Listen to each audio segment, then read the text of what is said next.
ओम नमो भगवते वासुदेवाय।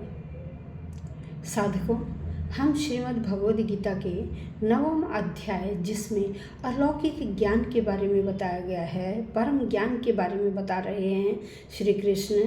उस 9वें अध्याय को हम सुन रहे हैं और श्लोक संख्या 21 तक आप सुन चुके हैं। आज हम श्लोक संख्या 22 के बारे में श्रवण करेंगे, अर्थात सुनेंगे। तो आइए, श्लोक संख्या पहले 21 में हमने क्या किया था कि सकाम, जो व्यक्ति सकाम अनुष्ठान करता है, वेदों का यज्ञ आदि करता है, तो उसको स्वर्ग की प्राप्ति तो हो जाती है, लेकिन बार बार वह जन्म मरण के चक्कर में लगा रहता है। स्वर्ग में जाता है, वहाँ कुछ समय सुखों का भोग करता है देवताओं की तरह, और फिर भगवान उसे दोबारा से इस जो ये सांसारिक लोक है इसमें भेज देते हैं। इस तरह से बार बार वह जन्म लेता है और मृत्यु को प्राप्त करता है। लेकिन आज इस श्लोक संख्या 22 में हम सुनेंगे या श्रवण करेंगे कि यहाँ श्री कृष्ण कहते हैं कि देखिए, कुछ व्यक्ति इंद्र की पूजा करते हैं, कुछ किसी अन्य देवता की पूजा करते हैं, लेकिन कुछ मेरे अनन्य भक्त हैं जो किसी और देवी देवता को नहीं मानते, केवल मुझे ही मानते हैं। वह कृष्ण भावना भावित हैं, केवल मुझ ईश्वर को ही, मुझ कृष्ण को ही मानते हैं। ऐसे मेरे जो अनन्य भक्त हैं, मैं उनके योग और क्षेम की, योग का मतलब होता है जो चीज़ें उन्होंने प्राप्त नहीं की हैं उन चीज़ों को प्राप्त करवाना, या ऐसा भक्त जो बिना कठिनाई के भगवान के पास पहुंच जाए, वह योग कहलाता है। क्या होता है? वह योग कहलाता है। अर्थात क्योंकि वो अनन्य भाव से भगवान की पूजा करता, केवल उन्हें ही मानता है, तो ईश्वर भी देखते हैं कि यह तो मेरा परम भक्त है, इसलिए इसे जिस चीज़ की ज़रूरत है वह चीज़ मैं इसे अवश्य प्रदान करूं। तो यह कहलाता है योग। और क्षेमम का मतलब है कि जो चीज़ भगवान ने उसे दी है, भगवान उस चीज़ की रक्षा करें, वह चीज़ उसके पास संरक्षित रहे, कभी भी उससे दूर न जाए। यह कहलाता है योग और क्षेम। तो यहाँ इस श्लोक में ये बताया गया है, श्री कृष्ण कह रहे हैं कि जो मेरे अनन्य भक्त हैं ना, मैं उनकी योग और क्षेम से रक्षा करता हूँ, योग और क्षेम से मैं उनका वहन करता हूँ। तो आइए, श्लोक संख्या 22। अनन्याश्चिन्तयन्तो माम ये जनाः पर्युपासते तेषां नित्याभियुक्तानां योगक्षेम वहाम्यहम्। अब आइए, अनन्य का मतलब है जिसका कोई अन्य लक्षण न हो, वो केवल मेरा ही, हर वक्त मेरा ही ध्यान करता हो, वो कहलाता अनन्य।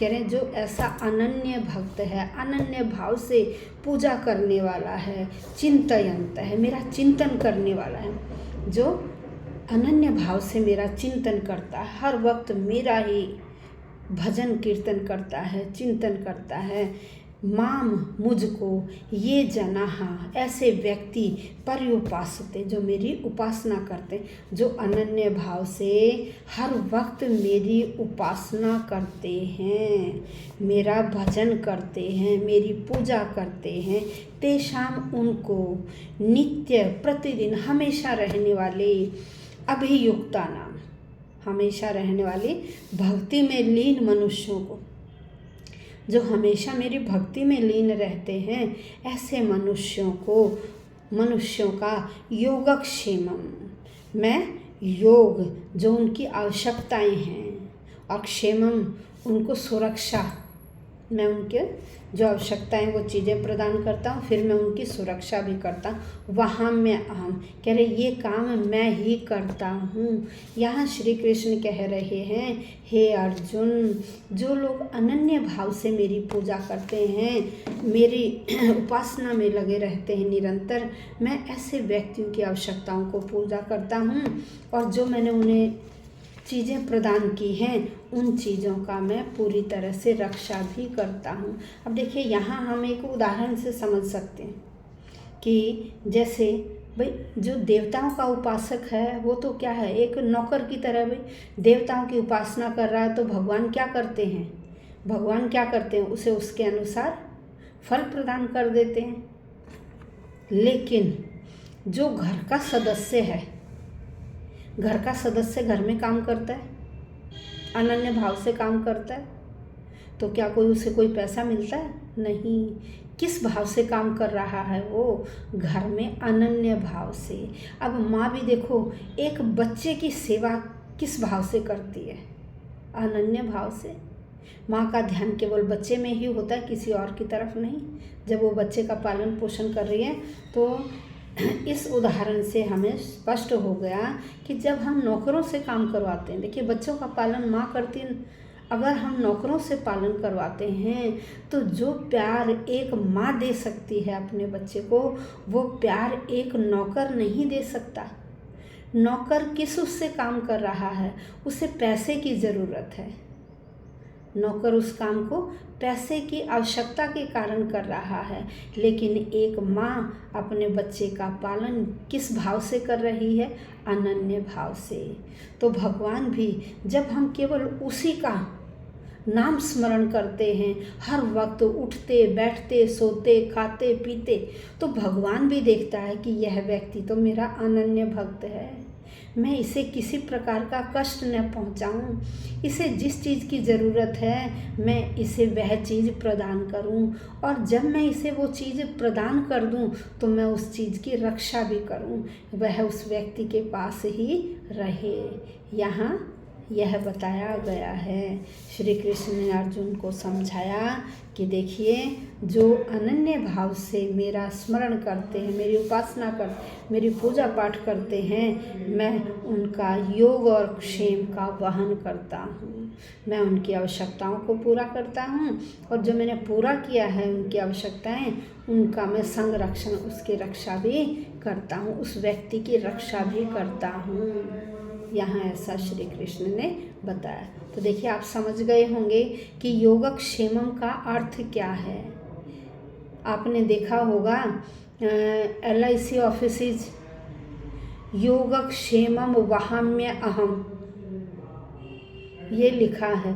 तो जितने भी हमारे सरकारी ऑफिसेज है ना, उनमें भी देखो संस्कृत की कोटेशंस ही, जो संस्कृत के आदर्श वाक्य हैं, जो सूक्तियाँ हैं, ऐसी ऐसी सूक्तियाँ लिखी हुई हैं ऑफिसेज के बाहर, जिनमें सब कुछ छिपा हुआ है, उस डिपार्टमेंट से रिलेटेड चीज़ें उनमें छिपी हुई हैं। और आपने देखा होगा जो हमारा पार्लियामेंट हाउस है, सदन वगैरह हैं, संसद, उनमें क्या लिखा हुआ? सत्यमेव जयते, सत्यमेव जयते, सच की ही जीत होती है। तो ये जितने भी हमारी संस्कृत की सूक्तियाँ हैं, यह गूढ़, इनमें अद्वितीय ज्ञान भरा हुआ है, यदि हम उन्हें समझ जाएं तो। यदि हम नहीं समझ पाते तो हमें लगता है कि पता नहीं क्या लिखा हुआ, क्या कठिन शब्द लिखा हुआ। जब हम उसके मूल अर्थ तक पहुंचते हैं तो देखिए उसमें कितने गहरे भाव छिपे हुए होते हैं।